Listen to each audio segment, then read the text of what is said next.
Masarap magkape lalo na sa malamig na panahon, katulad ngayon. Ngunit para sa ibang nangangailangan ng mas masustansyang inumin, saan man ang kanilang gusto. Ano kaya ang pagsabayin natin ito? Nagtimpla nga pala ako ng kape, kahit anong kape pwede ha. At may Paragis Gold Capsule ako dito. 900 milligrams ito bawat isang capsule. Lalagyan ko ito ng ilang piraso. Lalagyan ko rin ng iba pa. Kung anong gusto niyo dyang ilagay, kung anong meron kayo. Subukan niyo rin. Lagyan ko rin ito ng tsaa. Kasi mas maraming maiinom ko na Paragis. Mas magiging maganda ito para sa aking katawan. Napili ko pala ang Chef Ives Paragis Capsule at tea. Dahil pagkalamang ito pala ay maganda sa ating katawan, lalo na sa mga tao may problema sa kidney, atay, sakit sa tiyan at diabetes.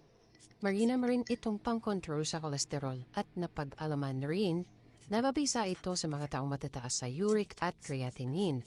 Bukod pa dito, nung araw pa man din ay iniinom na pala ito para sa mga babaeng bagong panganak at sa mga kalalakihang may problema sa pagkalalaki.